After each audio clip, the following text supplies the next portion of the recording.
भक्त शिरोमणि नरसी जी के जीवन की एक घटना आप सभी महानुभाव को अर्पित है। एक बार नरसी जी का बड़ा भाई नरसी जी के घर आया। पिताजी का वार्षिक श्राद्ध था। भाई ने नरसी जी से कहा, कल पिताजी का वार्षिक श्राद्ध करना है, कहीं अड्डेबाजी मत करना, बहू को लेकर मेरे यहाँ आ जाना। काम काज में हाथ बटाओगे तो तुम्हारी भाभी को आराम मिलेगा। नरसी जी ने कहा, पूजा पाठ करके ही आ सकूंगा।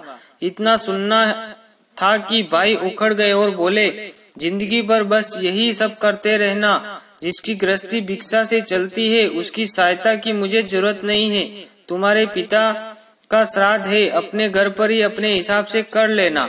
नरसी जी ने कहा, नाराज क्यों होते हो भैया, मेरे पास जो कुछ भी है मैं उसी से श्राद्ध कर लूंगा। दोनों भाई के बीच में श्राद्ध को लेकर झगड़ा हो गया। नागर मंडली को मालूम हो गया नरसी अलग से श्राद्ध करेगा। ये सुनकर नागर मंडली ने बदला लेने की सोची। पुरोहित प्रसन्न राय ने 700 ब्राह्मणों को नरसी के यहाँ आयोजित श्राद्ध में आने के लिए आमंत्रित कर दिया। प्रसन्न राय ने जानते थे कि नरसी का परिवार मांगकर भोजन करता है, वे क्या 700 ब्राह्मणों को भोजन कराएगा। आमंत्रित ब्राह्मण नाराज होकर जाएंगे और तब उसे ज्यातिच्युत कर दिया जाएगा। अब कहीं से इस षड्यंत्र का पता नरसी मेहता जी को अपनी पत्नी मानकीबाई जी को लग गया। वह चिंतित हो उठी। अब दूसरे दिन नरसी जी स्नान के बाद श्राद्ध के लिए घी लेने बाजार गए। नरसी जी उधार में चाहते थे पर किसी ने उनको घी नहीं दिया।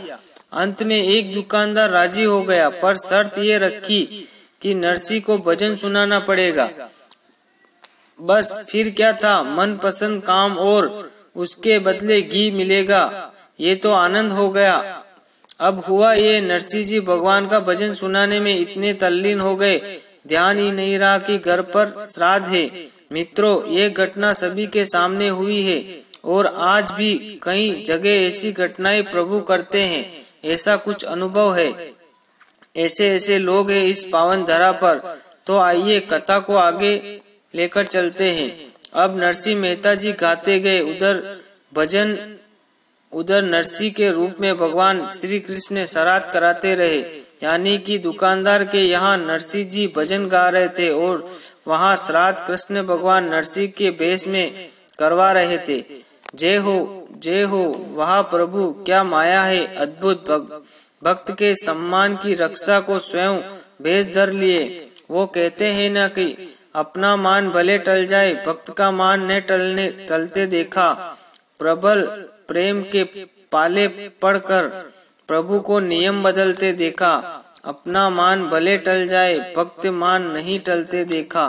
तो महाराज 700 ब्राह्मणों ने छक कर भोजन किया। दक्षिणा में एक असरपी भी प्राप्त की। 700 ब्राह्मण आए तो नरसी जी का अपमान करने और कहा बदले में सुस्वाद भोजन और असरपी दक्षिणा में। वाह प्रभु, धन्य है आप और आपके भक्त। दुष्मित ब्राह्मण सोचते रह गए, ये नरसी जरूर जादू टोना जानता है। इधर दिन ढले घी लेकर नरसी जी जब घर आए तो देखा मनकीबाई जी भोजन कर रही है। नरसी जी को इस बात का बोक्स हुआ कि श्राद्ध किया आरंभ नहीं हुई और पत्नी भोजन करने बैठ गई। नरसी जी बोले, वो आने में जरा देर हो गई, क्या करता, कोई उधार घी नहीं दे रहा था, मगर तुम श्राद्ध से पहले ही भोजन क्यों कर रही हो। मानिकबाई जी ने कहा, तुम्हारा दिमाग तो ठीक है, स्वयं खड़े होकर तुमने श्राद्ध का सारा कार्य किया, ब्राह्मणों को भोजन करवाया, दक्षिणा दी, सब विदा हो गए, तुम भी खाना खा लो। ये बात सुनते ही नरसी जी के समझ गए कि उनके इष्ट स्वयं उनका मान रखे गए हैं। गरीब का मान को, भक्त की लाज को प्रेम करुणा में भगवान से बचा ली।